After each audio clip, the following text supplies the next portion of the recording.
Boa noite, gente boa. A história que Deus escreveu através da Bíblia para a humanidade se chama graça. Desde o começo, a história é sobre graça, hoje é sobre graça e sempre será sobre a graça de Deus. E é bem interessante a oração que o Ariel fez, que a graça transforma as miseráveis. Se você prestar atenção na oração dele, transforma miseráveis em pessoas cristãs, pessoas que conhecem Jesus, onde que podem mudar suas vidas.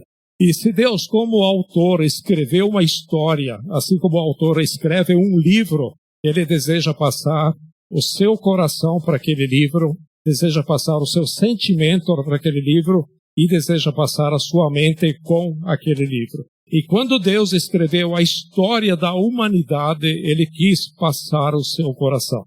Não adianta nós querer andar para um lado ou para o outro, porque a Bíblia inteira fala a respeito da graça de Deus. Quando o homem peca, ele se torna fugitivo, ele foge.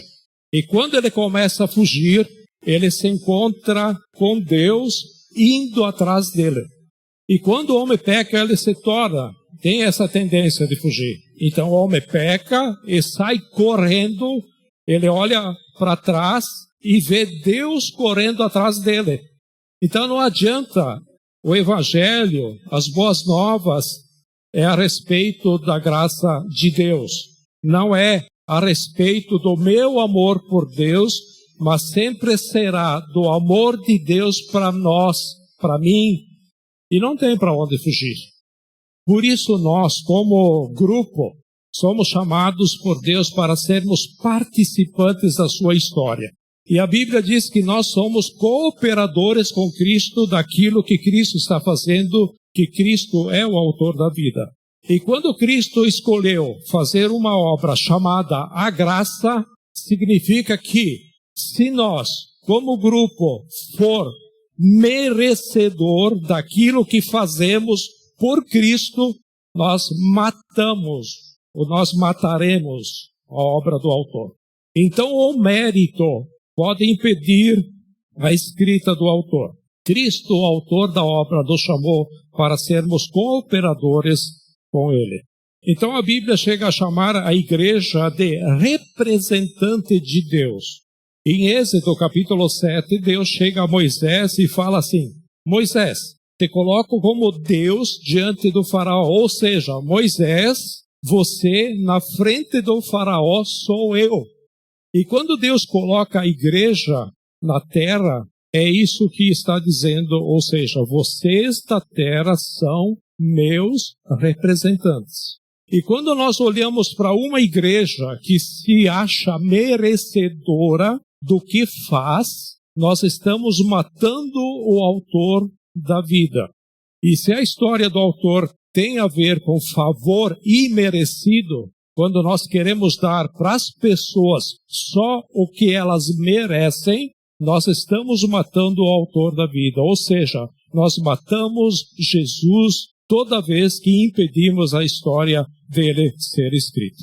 E aí Mateus, capítulo 20, do 1 até o 17, conta uma parábola. E nós vamos ler essa parábola. E essa parábola nós vamos ler em parte, não vou ler todo de uma vez só, e eu vou tentar explicar isso. O versículo 1 e 2. Pois o reino dos céus é como um proprietário que saiu de manhã cedo para contratar trabalhadores para a sua vinha. Ele combinou pagar-lhes um denário pelo dia e mandou-os para a sua vinha. Então, o reino de Deus é como o dono de uma vinha. Quem é o dono da vinha? É o próprio Jesus. E aí está dizendo que ele chama alguém para trabalhar e fala assim: eu vou te pagar um denário pelo dia trabalhado, ok? Vem uma pessoa aqui na frente que eu quero fazer um teatrinho. Eu preciso de 5 voluntários. Um por vez. Quem quer ser voluntário? Aqui, por favor. Primeiro aí. Pode ficar ali mesmo aí. Então eu chamei ele, certo? Segundo que o versículo diz, eu combinei pagar um denário pelo seu dia trabalhado. Beleza? Combinado? Final do seu dia vai receber um denário. O dia do judeu, ele começa às 6 da manhã e termina às 6 da noite. É um pouquinho maior do que o nosso. E quando terminar o dia, ele vai receber 1 denário. Combinado? Versículo 13 e 4. Por volta das 9 horas da manhã, ele saiu e viu outros que estavam desocupados na praça. Ele lhes disse: vão também trabalhar na vinha e eu pagarei a vocês o que for justo. Então, para esses aqui, foi combinado de pagar o valor justo. Não foi combinado 1 denário, mas o valor justo. E esse que vem aí, que é o Ivo, tá? Vem cá, Ivo. Ok? Então, o Ayrton vai começar a trabalhar às 6 da manhã, e esse aqui vai começar a trabalhar às 9. Na hora do cafezinho do Ayrton, o Ivo chega para trabalhar, às 9 horas. Então, para esse segundo, falei que não vou dar 1 denário. Não foi combinado 1 denário com o Ivo, tá? Falei que vou pagar o que for justo, ok? Versículo 5. E eles foram, saindo outra vez por volta do meio-dia e das 3 horas da tarde, fez a mesma coisa. Então aqui ele saiu 2 vezes. Ele saiu ao meio-dia e às 3 horas. Vem 2 voluntários aqui. Mais 2 aqui. Homem, mulher, tá? Não precisa falar nada. É só para estar aqui. Ok? Esse aqui é o terceiro.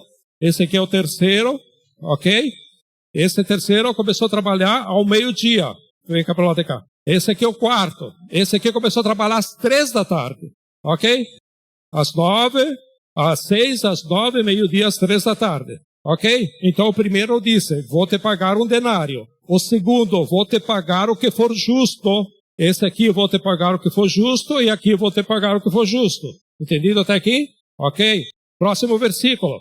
Saindo por volta das 5 horas da tarde, encontrou ainda outros que estavam desocupados. Ele lhes perguntou: por que vocês estiveram aqui desocupados o dia todo? Porque ninguém nos contratou. Responderam eles. Ele lhes disse: vão vocês também trabalhar na minha vinha. Quem é o quinto? Preciso de um voluntário aqui. Aí, menino, vem cá do lado. Esse último chega às 5 horas da tarde e às 6 horas ele vai embora. Ele vai trabalhar 1 hora só. Agora ele combinou alguma coisa com esse último? Ele falou que ia pagar o justo? Não combinou nada com esse aqui, tá? Ele só disse: vá trabalhar na minha vinha. Ok? Versículo 8. Ao cair da tarde, o dono da vinha disse ao seu administrador: chame os trabalhadores e pague-lhes o salário, começando com os últimos contratados e terminando nos primeiros. Então, esse último, além de chegar por último, ele é o primeiro a receber o pagamento. Certo? Combinado até aqui? Versículo 9. Vamos para o 9. Vieram os trabalhadores contratados por volta das 5 horas da tarde, e cada um recebeu 1 denário. Então, cada um recebeu 1 denário. Tinha sido combinado isso, era justo, nem um pouco. Tá? Aqueles que trabalharam 1 hora e ganharam como quem trabalhou o dia todo. Próximo versículo. Vamos para os 3 próximos versículos, 10, 11 e 12. Quando vieram os que tinham sido contratados primeiro, esperavam receber mais, mas cada um deles também recebeu 1 denário. Quando o receberam, começaram a se queixar do proprietário da vinha, dizendo-lhes: estes homens contratados por último trabalharam apenas 1 hora, e o Senhor os igualou a nós que suportamos o peso do trabalho e o calor do dia. Então, de novo, o primeiro começa a trabalhar às 6 da manhã, o segundo começa a trabalhar às 9, na hora do café, o terceiro ao meio-dia, o quarto às 3 da tarde, e o quinto chega às 5 da tarde e já está na sombra. Tá? Já não era tão difícil. Um pouco de cera que ele fazia, né? Nem trabalhava. Próximo versículo, 13, 14 e 15. Mas ele respondeu a um deles: amigo, não estou sendo injusto com você. Você não concordou em trabalhar por 1 denário? Receba o que é seu e vá. Eu quero dar ao que foi contratado por último o mesmo que dei ao primeiro. Não tenho o direito de fazer o que quero com o meu dinheiro? Ou você está com inveja porque sou generoso? Tem uma outra tradução, uma outra versão que diz: ou você está com inveja porque eu sou sempre bom. Ok? Vamos para o último versículo 16. Assim os últimos serão primeiros e os primeiros serão os últimos.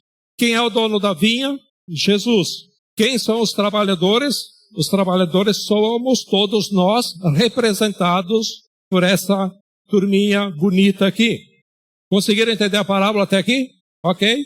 Então agora, o primeiro, presta atenção nisso, o primeiro, o Ayrton, tá? Experimentou um Deus da lei.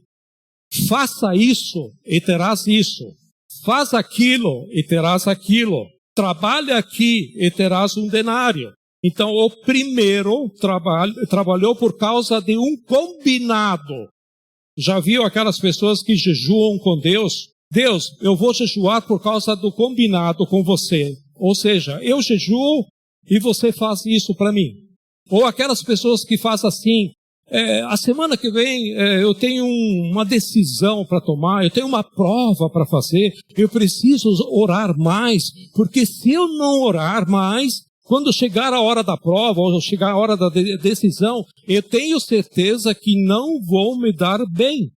São pessoas que estão vivendo até hoje, barganhando, negociando com Deus, e querendo trocar algo com Deus, e querendo dizer para Deus: Deus, eu combinei com você, agora eu preciso do meu denário, porque fiz todo o meu trabalho. Afinal, eu sou voluntário aqui no grupo, mas você, Senhor, tem que ser voluntário na minha vida também. Deus, eu chego aqui no grupo às 4 da tarde. Aqui no grupo, você precisa chegar mais cedo na minha vida também. Parece que você chega tarde, Senhor. Parece que o Senhor não responde. Parece que o Senhor demora para responder. São pessoas que combinam com Deus, negocia com Deus e conhece o Deus justo, que é um Deus que combinou. Então, o primeiro é assim. O segundo, o Ivo, a mesma coisa. Vou te pagar o que for justo, ótimo. O terceiro, Didi, vou te pagar o que for justo. Foi dito isso, ótimo. E o quarto, vou te pagar o que for justo, ótimo. Agora presta atenção no último contratado. Esse aqui. Quando ele chama para o trabalho, ele não fala quanto ele vai dar. Ele não fala que vai dar o justo e não fala que vai dar um denário. Por quê? Porque ele estava desocupado o dia inteiro, são as pessoas que não estão procurando trabalho e estão ali. Deus olha para ele e falou: você vai trabalhar menos que todo mundo e vai ganhar igual a todo mundo. E desses todos aqui, só teve um deles que experimentou a bondade de Deus. E todos os demais experimentaram um Deus que é justo. E esse último não precisou de promessa. Ele acreditou na bondade, por isso entrou sem saber quanto ganharia.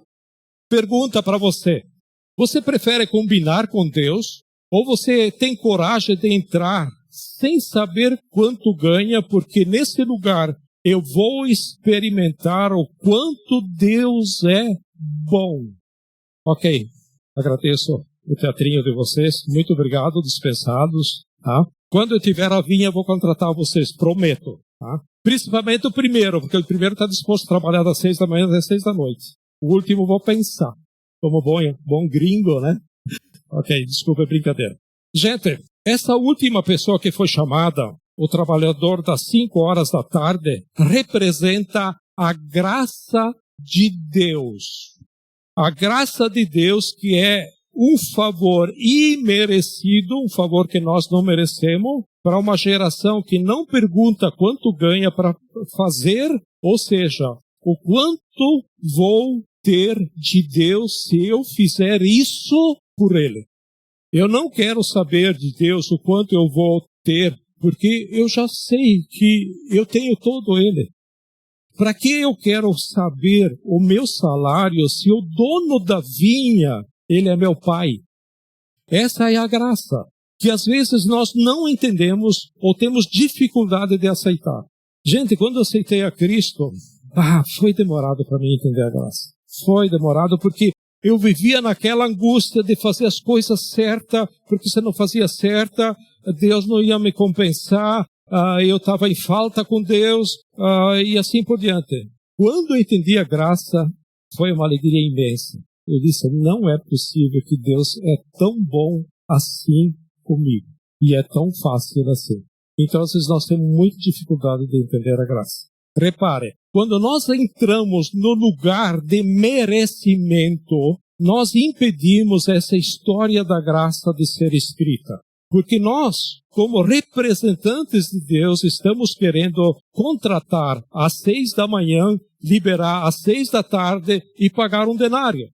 Deus está convidando a igreja dele a ser como ele, a ser representante dele.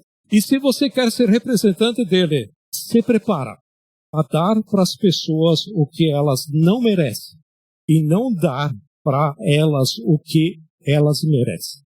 Eu e você temos estampado na nossa cabeça, somos a igreja. Sou a igreja da graça. Conheço a graça de Deus. E você carrega uma faixa na cabeça, né? Carrega o nome, mas não carrega a mensagem. Não carrega a seriedade do que significa ser representante da igreja de Jesus na terra. Deixa eu te perguntar uma coisa. Se Jesus tivesse a oportunidade de trocar de lugar com um Bento Gonçalvense, com quem seria? Com quem seria?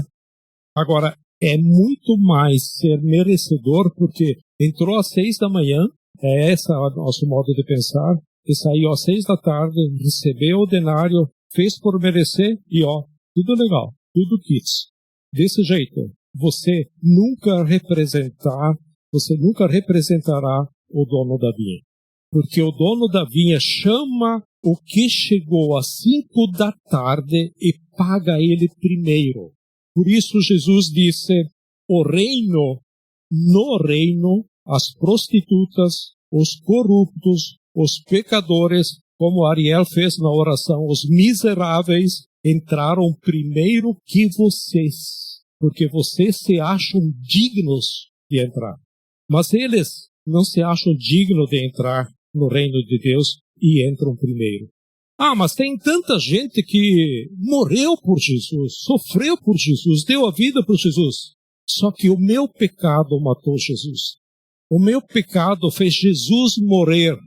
O mesmo pecado que eu cometi, a mesma graça que eu necessito, é a mesma graça que qualquer pessoa aí fora necessita. É exatamente a mesma. Mas acontece que uma igreja que foi chamada para representar o autor da vida, que escreveu a história da graça, ela quer ser merecedora. Então, eu quero dizer que precisamos voltar à simplicidade do Evangelho. Assim como precisamos ser uma igreja simples, precisamos voltar no raso.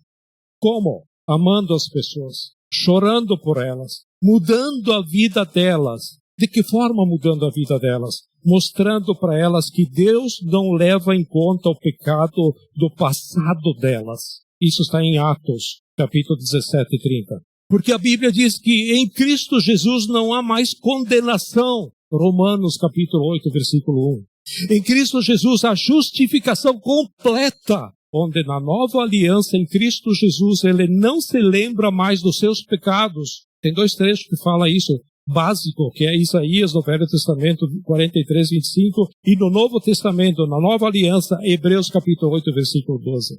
Por isso precisamos ser simples e sentir compaixão pelas pessoas. As pessoas que estão ali fora com fome de conhecer Jesus, poderia ser eu ou algum de nós. Nós temos que ser um grupo que possamos transmitir uma mensagem simples, mas significativa. Por exemplo, mas do que eu vou falar? Você e eu merecíamos o mesmo lugar. Você não é melhor do que eu, e eu não sou melhor que você. Você pode falar isso. Nós não merecíamos ir para o céu, mas deixa eu te dizer uma coisa. Eu conheço um Jesus que morreu tanto pelo meu pecado como pelo seu, onde não tem pecado maior e pecado menor, onde não tem corrupção maior ou corrupção menor, não tem dinheiro ou a falta do dinheiro. Em Jesus não existe isso. Nós precisamos ser um grupo que possa abrir os braços e abraçar as pessoas que ainda não conhecem Jesus. Nós precisamos trocar a nossa forma de olhar. Nós precisamos olhar da forma de Jesus. Eu já tive alguns apelidos no tempo de moleque, no tempo de colégio. Acho que é a experiência de muita gente isso. Jesus também tinha um apelido. Sabe qual é o apelido de Jesus? Amigo de pecadores. Se Jesus tivesse Instagram, hoje o Instagram dele seria Amigo de Pecadores. E o nosso grupo tem que ser um hospital, eu já falei isso aqui para algumas pessoas, tem que ser um hospital de pecadores. Eu não sei vocês, mas parece que as pessoas têm medo da bondade de Deus. Parece que é mais seguro ser merecedor ou fácil por merecer. Olha o que o Salmo 145 diz, versículo 8 e 9. O Senhor é misericordioso e compassivo, paciente e transbordante de amor. O Senhor é bom para com todos e sua compaixão alcança só os que merecem. Não é isso? Às vezes nós pensamos assim. A sua compaixão alcança todas as suas criaturas. Deus é a mesma pessoa e continua amando todo mundo. Ou seja, a graça, ela vai até onde tem alguém respirando. A bondade vai até onde tem alguém respirando. A bondade de Deus, a paciência de Deus vai até onde tem alguém precisando de paciência. O amor de Deus vai até onde tem alguém carecendo do amor de um bom Pai. E nós precisamos nos tornar participantes, representantes de Jesus e comemorar o que Jesus comemora. Né? O que Jesus comemora? Arrependimento, pessoas que se arrependem dos seus pecados. Jesus comemora pessoas salvas, por quê? Porque elas se arrependeram. Jesus comemora pessoas perdoadas do pecado, porque reconhecem que elas necessitam confessar seus pecados, necessitam de Jesus. Jesus comemora pessoas livres. Jesus comemora esse tipo de coisas. E nesse mesmo capítulo, olha o versículo 13. O teu reino é eterno e o teu domínio permanece de geração em geração. O Senhor é fiel em todas as suas promessas e é bondoso em tudo o que faz. Repito, é bondoso em tudo o que faz. Por mais estranho que pareça, Deus é muito, muito, muito bom. Nós, como seus representantes, precisamos falar o que Ele está falando. Ele é bondoso em tudo o que faz. Você não está abandonado e nem desamparado, e Ele nunca vai te decepcionar. Você só precisa entender uma coisa. Se você é o trabalhador das 6, você vai ter o Deus justo. Ou seja, pare de negociar com Deus. Mas se você for aquele que não pergunta o preço, mas confiar na bondade de quem te chama, Ele vai te surpreender. Então a bondade de Deus, ela é graciosa e não merecida. Eu vou repetir essa frase. A bondade de Deus, ela é graciosa. Ele dá, não é por nosso mérito. Ela não é merecida. E eu quero desafiar e convidar você a sair dessa ideia de pensar como mérito, né? Entrar no lugar de pensar como Jesus. Não há outro lugar para sermos mais amados do que o lugar onde a bondade de Deus me acompanha. Ele sempre vem atrás de nós com sua graça e nos favorece toda a nossa vida.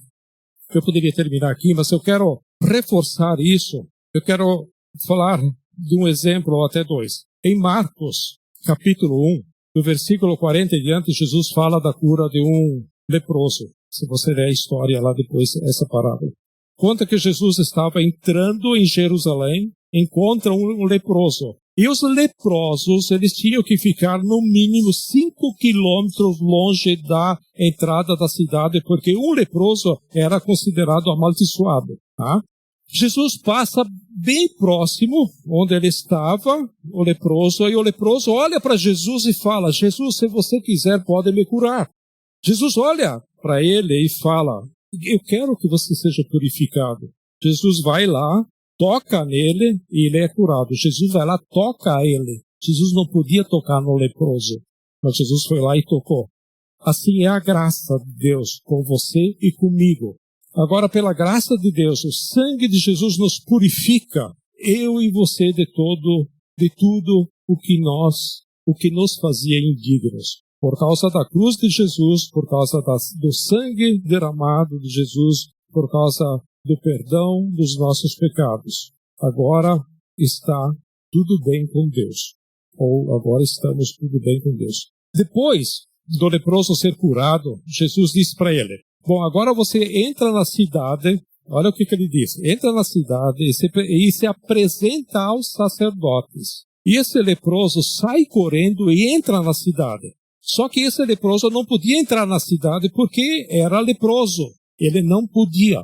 Jesus podia entrar na cidade, né? O leproso não. E no versículo 45, tá aí, ó, tá? Ele, o leproso, saiu e começou a tornar público o fato, ou seja, falar para as pessoas, espalhando a notícia do que Jesus tinha feito por ele e da forma de como Jesus tinha feito. E aqui é onde que eu quero chegar nesse versículo, tá?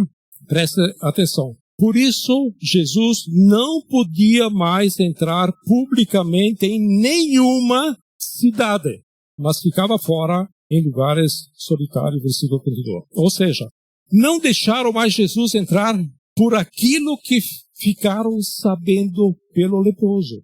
Né? Olha o cenário. O leproso não podia entrar, Jesus podia entrar. O que Jesus fala para o leproso? Olha, eu tenho passe livre para entrar na cidade. Você não pode, porque você é leproso. Então Jesus diz, faz o seguinte, pega o meu passe livre para você e dá o seu passe para mim. Você entra e eu fico fora. Então Jesus troca de lugar com o leproso. E Jesus sempre que tem oportunidade, ele troca de lugar. Outro que Jesus troca de lugar, Barabás. Né? Põe em João, capítulo 18, versículo 39 e 40. Olha o que diz aí. João 18, 39 e 40. Contudo, segundo o costume de vocês, devo libertar um prisioneiro por ocasião da Páscoa. Querem que eu solte o rei dos judeus, que era Jesus? Eles, o povo, em resposta, gritaram, não, ele não, queremos Barabás. Ora, Barabás era um bandido. O que Jesus faz? Troca de lugar com Barabás. Jesus troca de lugar com ele. E toda vez que Jesus tinha possibilidade de trocar de lugar com alguém, ele trocava. O que Jesus fez na cruz por você? Quem é que tinha que morar naquela cruz? Essa é a graça. Nós precisamos entender esse Deus de verdade. Nós precisamos entender a graça de Deus. Para você entender melhor a graça, eu vou terminar com uma ilustração. Um dia um cara chegou diante de Deus e falou assim, Deus, eu só tenho um pedido para você. Você só tem um pedido? Você tem certeza? Você não quer fazer mais pedidos? Não. Ó Deus, só tenho um pedido. Tá bom, qual é o pedido? O pedido que eu tenho para você, Deus, é que você me dê a capacidade de nunca mais pecar, de nunca mais errar contra você. A história diz que Deus olhou para ele e disse assim, cara, eu jamais vou fazer isso. Ah, mas por quê? Qual seria a graça de viver sem poder te perdoar? Sendo que quem muito perdoa, muito ama. E Romanos capítulo 5, versículo 20, da metade em diante, mas onde aumentou o pecado, transbordou a graça.